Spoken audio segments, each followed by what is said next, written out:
Greetings, fellow readers. This is Ramble Collector here, back with another book review for all of you today. And I will not lie to you guys.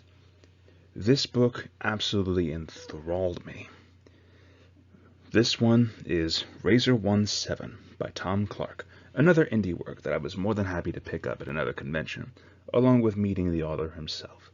Now this book alone, if you can see here, is pretty decently sized, I would say. Sorry about that. Size of a small brick, I would say. However, I will have some complaints about that further in the review. Not so much the thickness, but how the writing is portrayed, which I will tell you about here in a bit. Let's get started.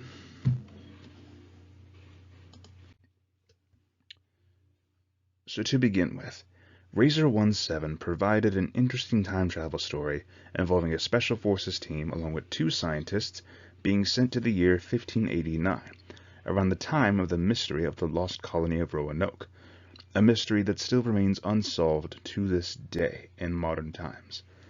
And to be quite honest with you guys, that alone, the fact that this story was based off of the real-life premise of a still unsolved mystery, was enthralling and something I had never learned about until reading this book. But more importantly, you all know I am a fan of time travel. I've read multiple things about time travel. I've seen audio dramas from Doctor Who. I have read the entire manga of Steins Gate. Time travel is my bread and butter when it comes to science fiction. When, of course, I'm not reading Warhammer. But regardless, this one in particular heavily played on the fish out of water trope, showcasing the team having to wrestle with being called demons by the colonists, and in fact even the scientists being called witches, which at one point actually comes back to bite them, because these are just modern folks trying to survive in a year where they are severely outnumbered and seen as outcasts. So of course you have the classic fish out of water trope. But I gotta tell you guys, it was definitely frustrating a lot of the time to witness these guys over and over again trying to save these colonists. And yet, each and every time, like I think about 2 or 3 times throughout the story, they are called out as demons by these colonists, which I understand. You see some random strangers who are all decked out in modern day war gear, and you see a couple of scientists showing off modern technology. Of course you're going to freak out. Of course you're going to be a bit superstitious. But it did not stop my frustration with it, because of how repetitive it was. But more than that, speaking of which, this actually provided a unique look at modern technology versus older technology, showing the strengths and weaknesses of both. For instance, if you have a modern-day machine gun going up against flintlock rifles and cannon fire, more often than not, the sheer amount of ammunition is going to win you out with modern bullets, especially with how much more penetrating and how much more fast they are. But comparing that to a flintlock rifle and cannons, flintlock rifles, I feel, had much larger rounds, being about the size of a small pebble. So imagine that, putting a hole through your system, and from there, you essentially find yourself with a dead lung by that point. And don't even get me started on cannons. I feel like the main thing is, as we grew in military technology, our bullets and our firearms got more precise, faster, and deadlier. But if you look at the older ones, you'll see they focus less on speed and more on sheer firepower, overwhelming the enemy with sheer numbers and sundering firepower, kind of similar to the Imperial Guard of Warhammer, if you want to put it that way. But I do have some small complaints about this story. That being, there were a few minor misspellings as well as some confusion between character first and last names, because a lot of the times soldiers address each other by their last names, and that was done throughout the story. However, sometimes the characters would call themselves out by their first names, and while it wasn't exactly a bad thing at times, it could be confusing to figure out who was who. There was never really any defining characteristics to differentiate these characters. Sure, you had a few physical traits that were talked about throughout the story, but throughout it all, I still sometimes get getting confused about who was who. But that's neither here nor there. But the spacing could also stand to be crunched a little.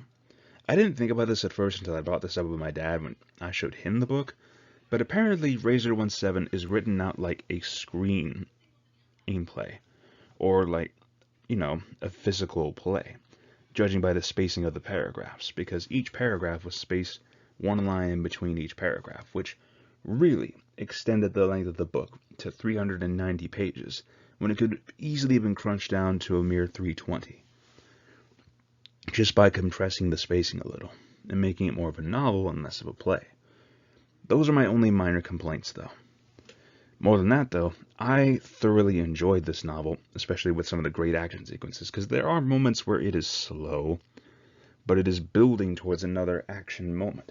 And those, by God, go fast, because you see these guys planning strategically, taking out Spanish soldiers and Native American tribes people, who are very superstitious, out here to kill the English colonists, and quite frankly, they aren't too happy about having 7 tree demons trying to kill them, which, okay, to put this in here, actually, let's move this on to random thoughts, because I want to theorize on this a little more.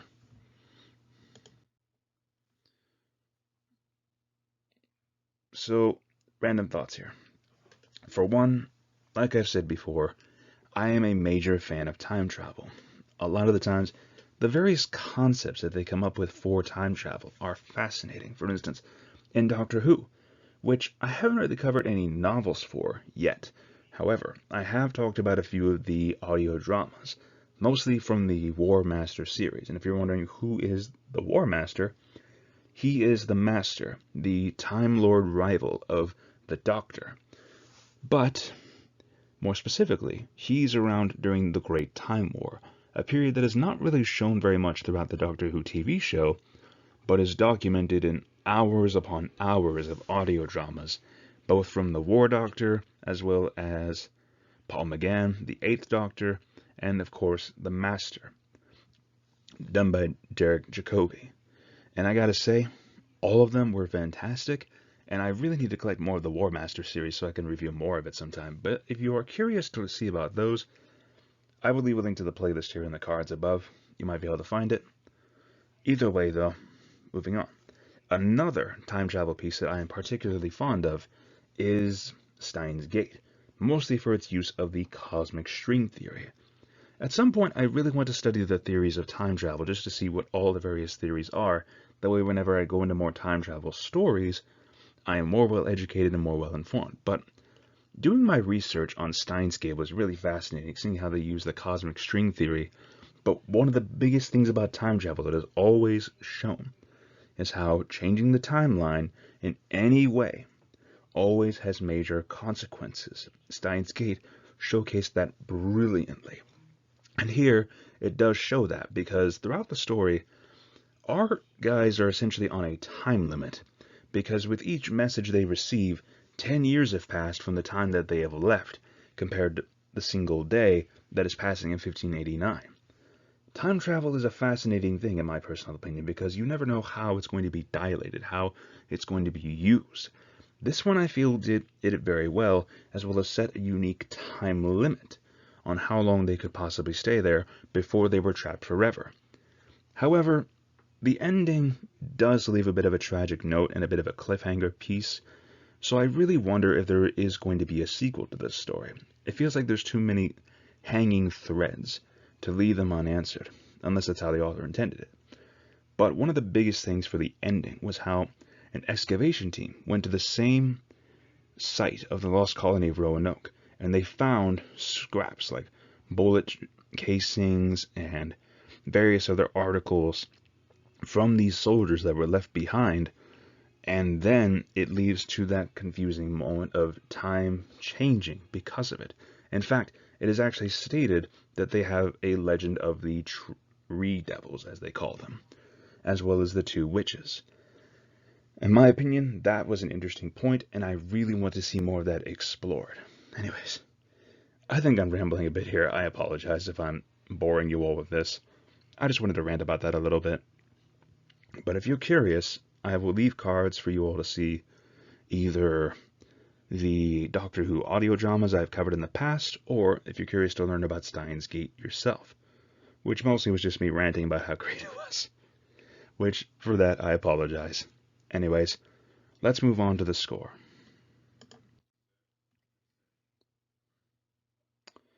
So like I said before, I personally feel like the misspellings, the spacing of the story, that kind of hurt the story in a bit because it made it sometimes feel like it was being dragged out, which is why I brought it to the final score for Razor 1-7. 7.5. Bit ironic if you ask me. But that is not meant to be a joke anyways.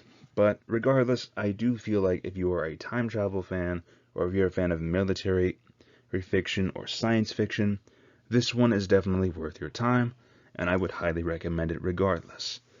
More importantly, I just want to thank you guys for listening if you've gotten this far. It really means a lot to me that you stuck by me this far and listened to this crazy man rambling about another book. Though I can tell you this much, this week is going to be packed, to give you a little bit of a preview, because over the course of the weekend, I finished at most 4 different books overall, which you all will be able to see here pretty soon. And hopefully, you'll be able to enjoy my reviews of me talking about them, and you'll be able to see just how much you might enjoy them yourselves, hopefully. But if you're curious to see some of the other indie works that I've covered in the past, I will leave a link to that playlist above my head as of right now. But if you're more curious to see some of the other books I've covered in general, I will leave a link to that playlist as well, which should be popping up above my head. Once again, you guys, thank you so much for listening to this crazy man's ramblings. It really means a lot to me. And if you like this video, feel free to leave a like, comment your thoughts on the review down below, or subscribe if you're interested for future content. Once again, this is Rambling Collector signing off for now. Have a great day, fellow readers.